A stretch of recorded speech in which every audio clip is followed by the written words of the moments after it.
Bonjour à tous, je me présente, mon nom c'est Max Vidal, je suis le propriétaire fondateur de Chalet Villégiature et Pourvoirie d'Aquam depuis maintenant 30 ans.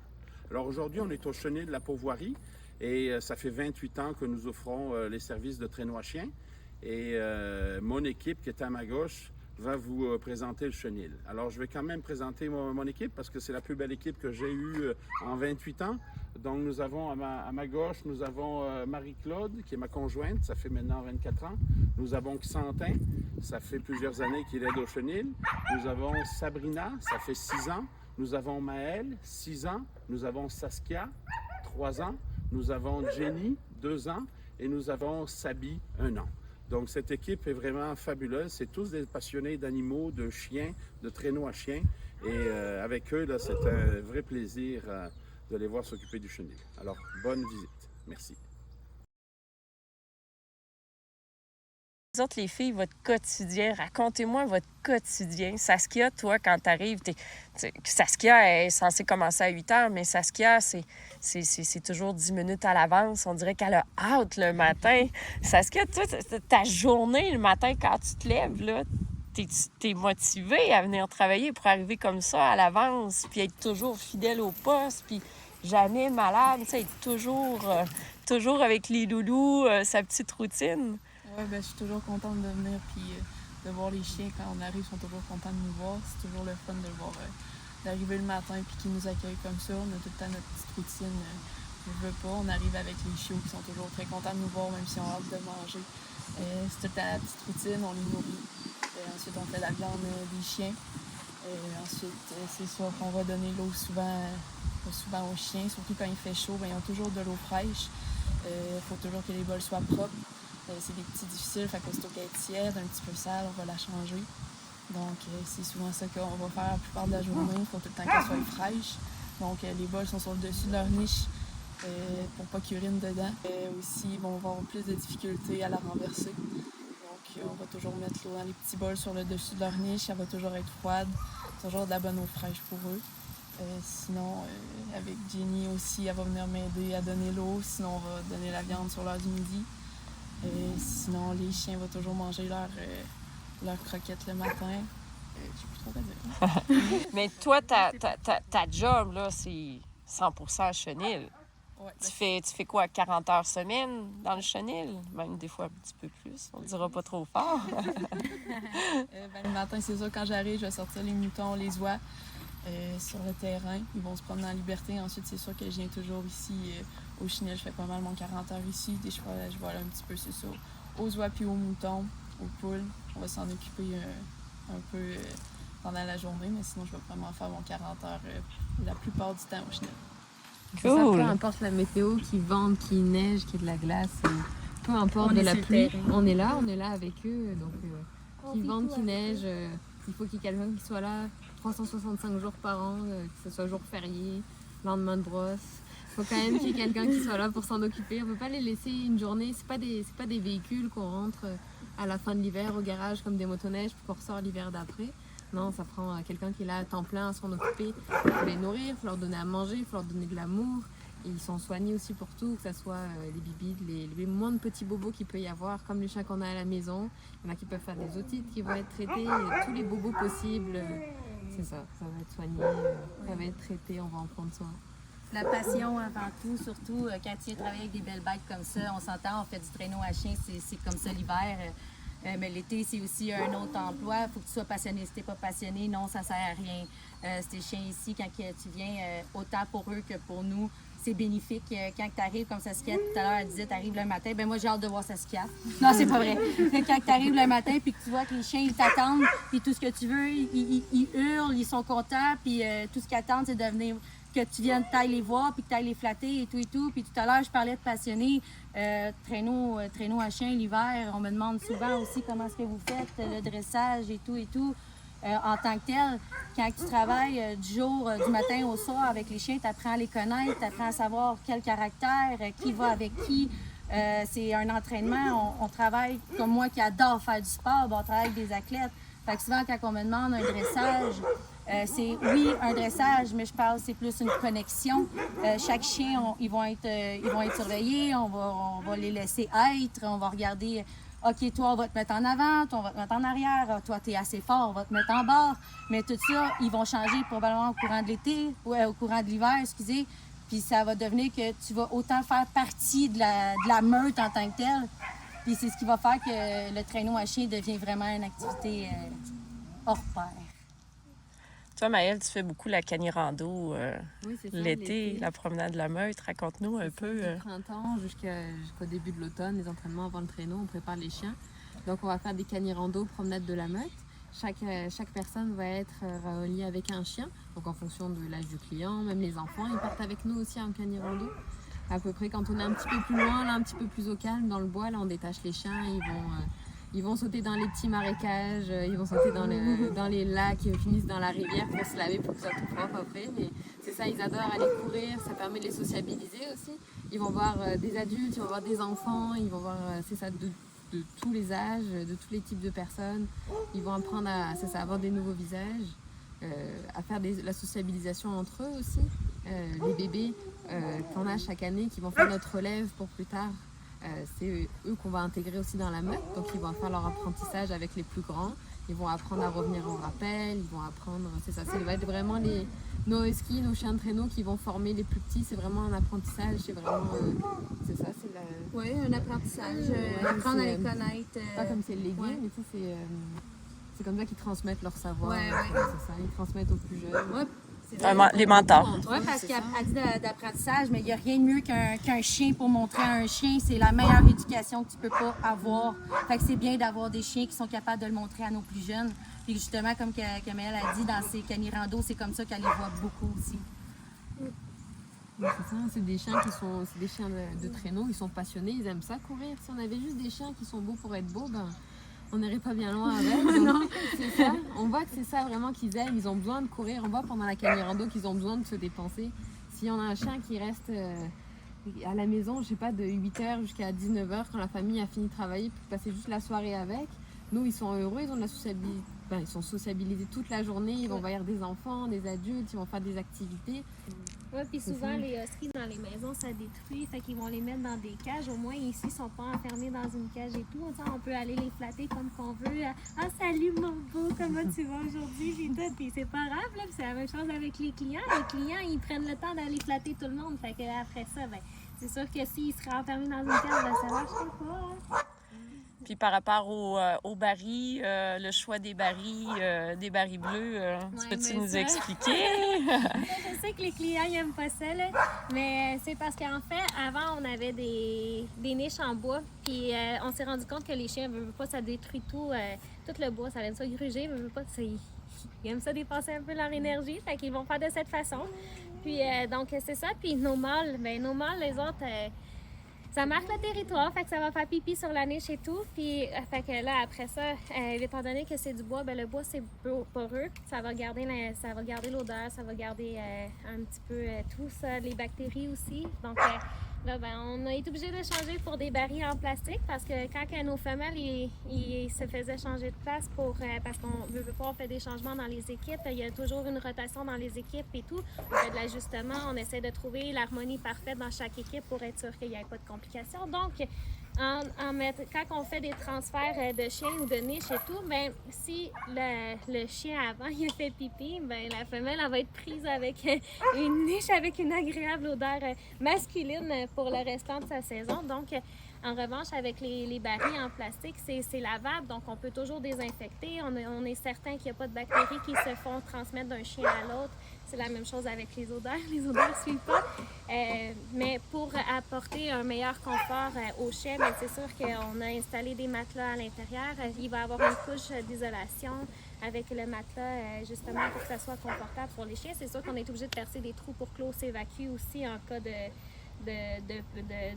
dégâts avec les bols d'eau, parce que les bols d'eau, ils se trouvent en haut des niches. Donc, c'est ça. On a changé, puis oui. Je savais que t'allais partir avec. Fait que c'est ça, fait que l'automne passé, Jenny Lee, on a eu l'idée de mettre justement, d'améliorer nos niches en mettant, comme Sabi disait, un styromousse d'isolation qu'on retrouve dans les maisons. Donc, on vient d'avoir un plancher qui est isolé, mais en plus, on a rajouté une épaisseur des tapis de vache qu'on voit dans les écuries ou dans les fermes. Donc, pour venir rendre le sol aussi droit. Exactement. Donc, ça se lave super bien, encore une fois. On lève le tapis, on lève le cire-mousse, on désinfecte, on lave, on remet tout ça. À tous les mois, on met une grosse chaudière d'eau chaude, let's go, on peut laver sans problème. Le séchage se fait comme super bien. Comme tout à l'heure, ma collègue disait, Sabi, il y a des trous dedans, donc ça y va super bien. Ça sèche super bien aussi. Puis on a notre collègue aussi, Sabrina, qui est pas très loin de nous. En hiver, elle s'occupe beaucoup aussi. En hiver, notre façon d'isoler encore plus la niche, ça va être avec la paille. Si on peut compter sur Sabrina, elle le fait très bien tous les jours. Tous les jours, on ramasse la paille. Donc oui, les chiens sont très bien dans les niches. C'est plus facile à désinfecter. Même l'eau tout à l'heure sont sur le dessus justement pour éviter que les pipis se reçoivent dans les bols d'eau. Donc, c'est vraiment une belle installation qu'on peut avoir. C'est ça, on a des guides qui sont bien musclés à la fin de l'été parce qu'il faut toujours qu'il y ait de l'eau propre. Il suffit qu'il y ait une petite coccinelle, une petite feuille. Les chiens, c'est des petites princesses ici. Ils vont pas boire l'eau. Donc, c'est à nous de, chaque chien par an, qu'on remplisse les bols d'eau. Ça peut aller 5-6 fois par jour, là, minimum, qu'on va changer l'eau. Donc, c'est vraiment des petites princesses. Fait qu'attendez-vous, c'est 480 fois dans une journée. On les aime, nos loulous. Puis par rapport aux chênes, il y en a-t-il qui peuvent me parler? Les clients, quand ils viennent, parce qu'on fait les visites de chenil tous les jours, donc nous autres, la beauté de la chose, c'est qu'on est ouvert à l'année, étant un centre de villégiature. Donc, les clients qui louent un chalet, qui louent un terrain de camping, peuvent faire la visite de chenil tous les jours. Donc, on démystifie le monde du chien de traîneau, le mode de vie du chien de traîneau. Nous autres, par rapport à ça, les clients, quand ils voient les chênes, les chiens comme ça, c'est sûr que ça surprend toujours les clients. Ils disent « Ah, ils ont des chênes comme ci, comme ça », mais à longue, on a aperçu qu'avec les chiens ont plus de contact avec nous et même entre eux, ils se sentent dans la meute. Tandis que dans des cages, il y a des grilles qui les séparent. Ils sont 2 par 2. Ils peuvent pas être tout le monde ensemble. Faut pas oublier, le husky, c'est un chien de meute. Fait que plus que tu les mets dans une meute, qu'ils peuvent tous se voir un après l'autre, même s'ils sont pas collés avec le dernier du fond, mais qui ont des bonnes interactions avec ceux-là autour, le husky est bien. Dans une cage où on peut avoir le grillage et tout, même nous, on rentre un petit peu moins souvent. Les clients, on peut pas les faire rentrer. Donc, nous autres, ce qu'on a trouvé, l'interaction avec... parce que les visites du chenil, il y en a tous les jours. Donc, ce qui est de mieux pour que tout le monde, que tous les chiens soient le plus souvent socialisés, c'est avec les chaînes. C'est comme ça que les gens peuvent plus circuler aussi au travers des chiens. En fait, il y a des pour et des contre avec les enclos versus, parce qu'on le voit, on a quand même les enclos, soit pour mettre les chiots qui ont 6 mois, 8 mois, ou des adultes aussi quand on prend des rescues. Il y a quand même une quarantaine qu'on va faire, qu'on va mettre les chiens dans les enclos. Pour connaître le chenil aussi, la meute, avant d'intégrer tout de suite un chien dans la meute, bien, comme si on le met en enclos, il va le voir au début, puis après ça, c'est plus facile pour lui d'aller dans la meute. Puis si on y va avec la personnalité des chiens, le fait de travailler tous les jours avec les chiens, moi je fais souvent des parallèles comme dans une cour d'école, un directeur ou une directrice d'école qui connaît tous ses élèves, tous les élèves de son école. Chez les chiens, est-ce que c'est la même chose, la personnalité de chacun? Certainement. Justement, quand je suis rentrée ici, j'entendais Maëlle dire « Ah, un tel, un ci », Saskia qui dit « Ah, un tel ». Moi, j'étais comme « Mon Dieu, qui est qui? » Mais au fond, à force de les connaître, à force d'être avec eux autres, de voir chacun leurs traits de caractéristiques, ça devient que c'est des chiens que tu vois qui sont tous pareils, mais tous très différents. Puis c'est comme ça aussi qu'on est capable d'interagir bien et de savoir les duos, parce que oui, ils sont en duo sur les traîneaux. On essaie de leur trouver les meilleurs partenaires possibles pour avoir la meilleure équipe possible, que ça soit le fun en traîneau. Fait que oui, ça fait beaucoup, mais en même temps, ça ne fait pas beaucoup parce qu'on les connaît tous par cœur. Même eux autres, ils nous connaissent aussi. Donc, s'il arrive quoi que ce soit une journée, oh, qu'est-ce qui se passe? Mon Dieu, t'es donc bien agréable, ou c'est quoi qui se passe aujourd'hui? Ça nous prend 15 minutes, puis on le sait, parce qu'on connaît tous nos chiens. Mais c'est la même chose, tu sais, on peut pas forcer un chien d'apprécier à un autre chien parce que c'est comme nous, on ne peut pas apprécier tous les humains. Puis je veux dire, c'est 80 têtes, 80 cœurs à apprendre au travers de tout ça. Fait que le but, c'est pas de les rendre fâchés de son voisin. Il faut qu'on trouve le voisin qui va aimer parce que c'est comme si nous, on habiterait avec un voisin qu'on n'aime pas. Hein? Ça nous tenterait pas, mettons. Fait que c'est pour ça qu'il faut essayer de vraiment travailler sur les duos puis trouver justement les binômes parfaits parce qu'on le voit juste avec Akuna et Connor, c'est l'amour fou. On sait qu'on jamais on va les séparer parce que c'est comme si on détruirait un couple, le mariage. Puis quand on voit des chiens, tu sais, souvent les gens, moi les fois que j'ai fait les visites de chenil, les gens me disaient « Ah, lui, il est peureux. Ah, lui, est-ce qu'il a été battu? » Vous répondez quoi? Tu sais, quand on voit Métouk, tu sais, quand on voit Yukon, qui sont un peu des personnalités un peu plus timides. Tu sais, nous, on sait pertinemment, tu sais, on les connaît, en fait, Sabrina les connaît, moi aussi, depuis qu'ils sont tout bébés. Donc, déjà, bébé, ils étaient comme ça. Donc, c'est dans leur trait de personnalité. Vous, quand les clients vous parlent de ça, vous faites des comparaisons comment avec les humains, tu sais? Parce qu'on donne toujours des exemples pour que les gens puissent comprendre facilement le pourquoi. Tu sais, c'est pas parce qu'un chien, quand tu arrives à côté de lui, il va se cacher qu'automatiquement, il est battu. Ben non, pas du tout. C'est comme tout le monde. On a toutes nos journées où ce qu'on aime ou ce qu'on n'aime pas. Moi, ça se pourrait que je me lève un matin puis ça me tente pas de me faire toucher. C'est la même affaire pour eux autres. Il faut apprendre à les respecter. On vient pas ici en voulant toucher tout le monde. Oui, il y a des traits de caractère. C'est dans la génétique. On les laisse tranquilles. On passe aux côtés. Ils sont aussi contents de nous voir. C'est comme la plupart du monde. Je vais pas prendre toutes mes amies dans mes bras parce que je les aime. Non, je sais que dans mes amis, ils n'aiment pas se faire coller. C'est la même affaire avec les chiens. Et s'il y avait d'autres choses à dire par rapport aux soins vétérinaires, la bouffe... Pour le vétérinaire, déjà en partant, c'est sûr que nous, le vétérinaire, il n'a pas le choix de venir. Déjà, on a 80 chiens, donc transmission de maladie, c'est possible. Donc, pour éviter que la maladie se transmette, on n'a pas le choix de les vacciner et tout. Donc, les chiens, c'est sûr qu'ils sont vaccinés. La même chose pour les jeunes. Les jeunes, ils se font vacciner, ils ont des rappels de vaccins, ils vont avoir les vermifuges pour autant les adultes que les jeunes.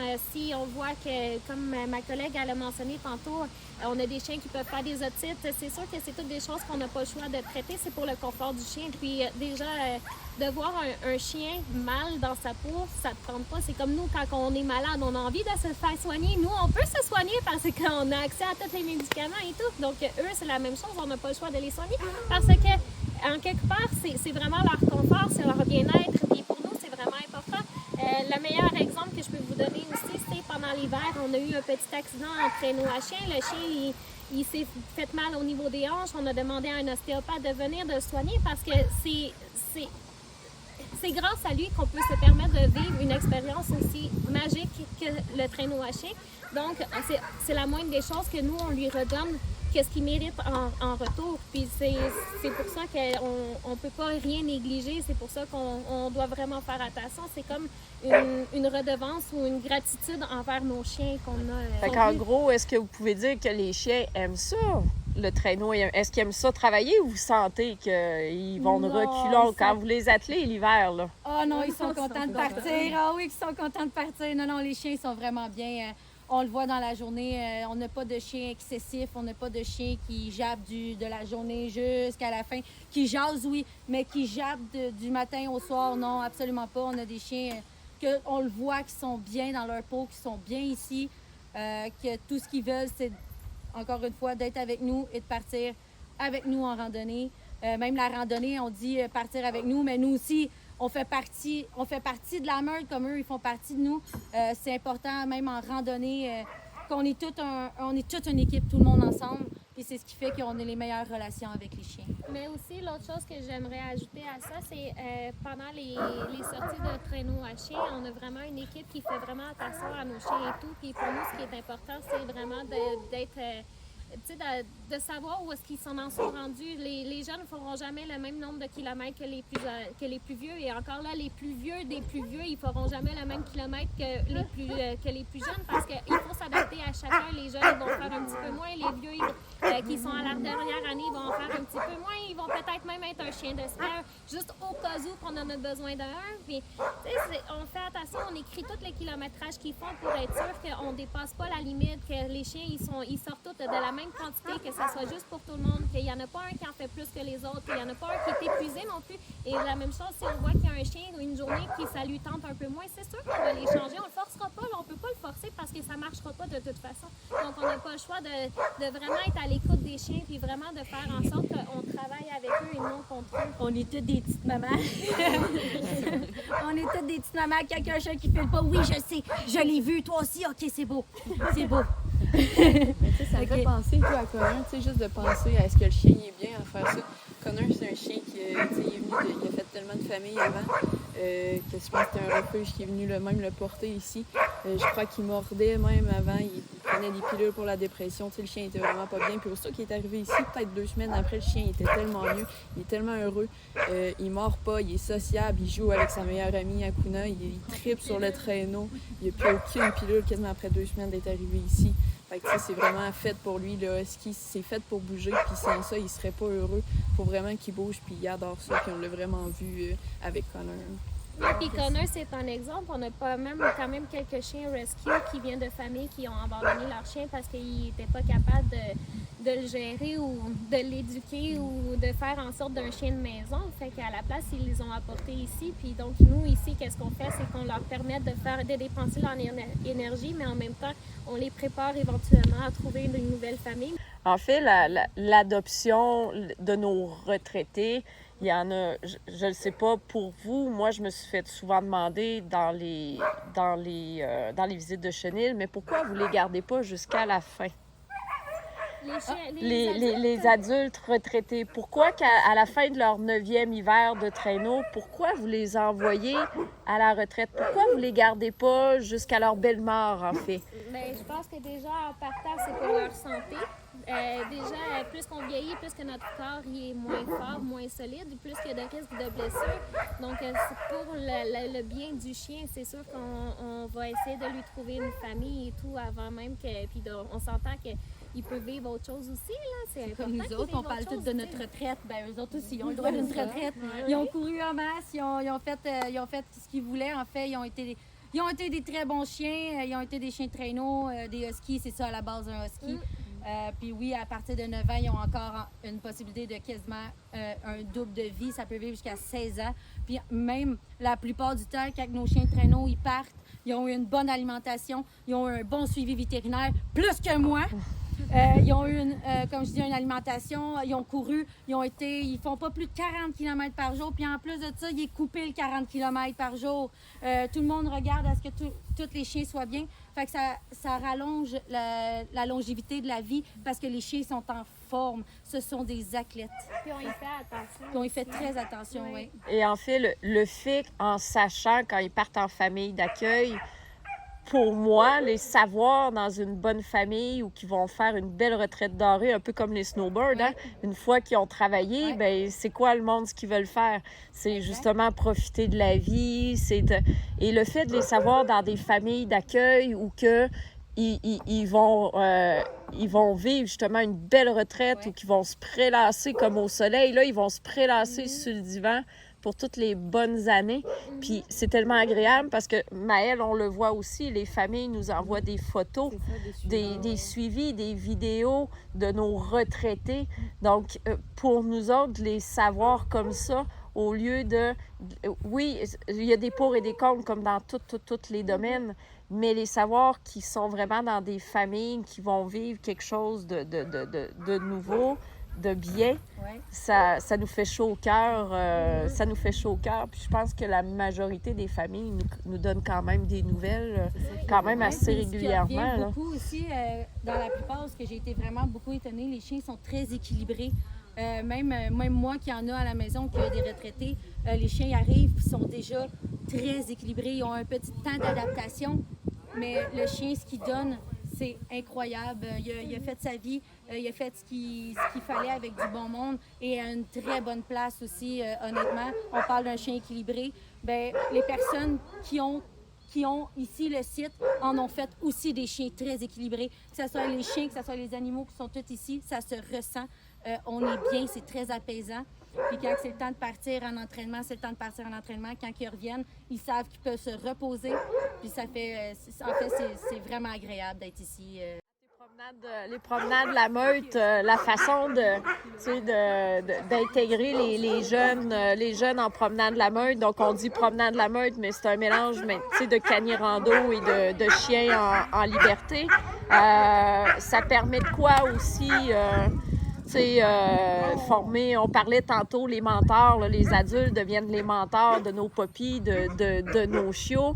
Mais en faisant les promenades de la meute, au printemps, on fait les pratiques avant la saison. Il y a toute une préparation aussi, comme le chien de traîneau à l'automne avec les entraînements. Au printemps, tu on va faire mets en pratique. Les jeunes, on va les faire intégrer dans la meute, les adultes. Les chiens adultes, ils vont apprendre, justement, ils vont transmettre leur savoir aux plus jeunes. Ils vont leur apprendre le respect aussi, parce que quand on a des bébés chiens qui sautent sur des adultes, ils vont leur apprendre un petit peu le respect, comment ça fonctionne en meute, comme une grande famille. Des fois, il faut que les grands-parents ils crient un petit peu sur les petits-enfants. Si les parents ils font pas bien le boulot, ça arrive aussi. Donc c'est vraiment un esprit de famille, là. C'est vraiment un esprit de meute. Les chiens, en général, on a des chiens leaders quand on fait des cani-rando ou des promenades de la meute. Ça va être un chien qui va vraiment faire attention à que chacun soit bien dans la bulle de la meute, qu'il n'y ait pas un qui soit trop excité à aller embêter les plus jeunes ou les plus petits. Il va toujours y avoir comme un juste milieu. Ils vont tous arriver à trouver leur petite place, etc. Ils vont tous arriver à se former comme ça. Puis les entraînements à l'automne pour le traîneau à chien? Maëlle a déjà pas mal fait notre premier entraînement avec les cani-rando que Maëlle a fait. Ça nous donne une bonne idée de comment placer nos chiens, comment mettre qui avec qui. Puis quand on y va, on est tous les guides ensemble. On a notre cher Max qui est avec nous, qui nous montre avec toutes ses années d'expérience. Il nous montre comment y être. Il y a des nouveaux guides aussi. Il y a Sabrina, il y a Jeff qui sont là depuis longtemps, qui transmet aussi aux autres. Puis quand on part en traîneau à chien, comme elle a dit, là, c'est le temps d'intégrer les jeunes. C'est sûr qu'on va mettre un jeune avec un adulte sur les traîneaux à chien. On va avoir même pour nous les nouveaux guides, on va avoir les anciens guides. Puis quand on va partir, on va faire un bon mois d'entraînement avant d'y aller en automne. Et c'est en sud de la ligne, comme on voit les premiers, les bébés, ils commencent, sont tous excités, ils veulent y aller, ils savent pas trop gérer. On les met avec les adultes. Puis au bout d'un mois, on le voit, le chiot qui est devenu de premier âge, à partir d'un an, il a commencé, on le voit déjà sur les lignes que là, il a compris. Fait que c'est à partir d'un mois, on peut voir le changement d'un chien. Puis c'est vraiment aussi avec l'été, les cani-rando, où ce qu'on voit beaucoup de personnalités, qu'avec les traîneaux, sur l'équipe de traîneaux, c'est merveilleux. Puis l'âge, à partir, on se fait souvent demander à partir de quel âge qu'on commence à mettre un chien sur un chiot, sur un traîneau. C'est sûr qu'à partir de 10-11 mois, mais là, on va y aller 1 km. Après ça, on va monter 2 km. C'est sûr On commence pas par je te coupe, mais... Non, on commence pas par le traîneau, on va commencer, c'est tout petit à petit. Au premier, ça va être les cani-rando, où là, les chiens, mettre le harnais. pour la première fois, c'est ça, il va mettre un harnais. Donc là, il faut lui habituer. Comme avec son petit enfant là, qui part à l'école avec son sac à dos, son cartable, c'est la même chose. Déjà, il va y avoir toute une préparation, on y va petit à petit. Il va falloir apprendre à lui mettre un harnais.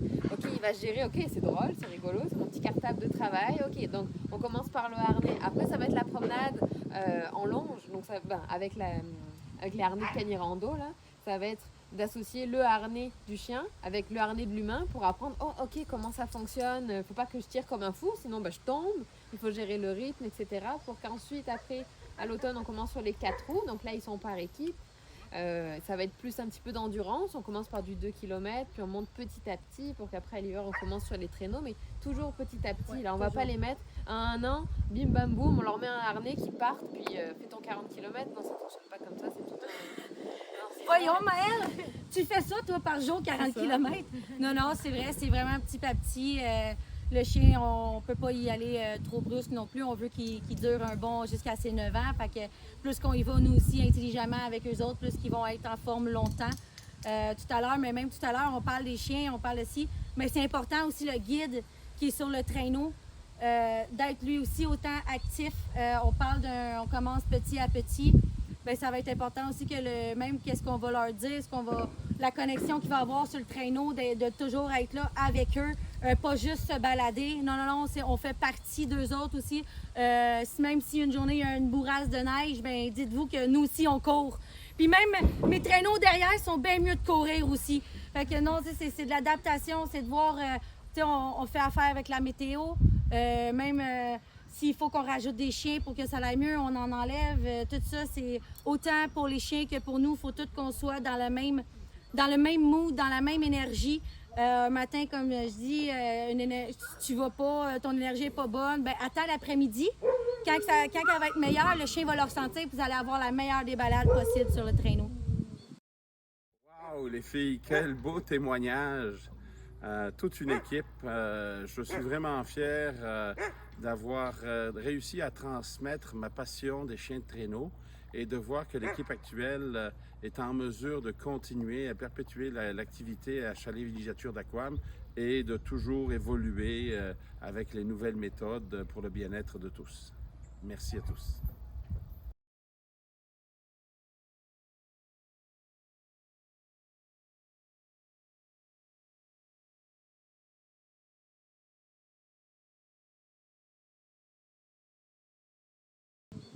J'ai fini.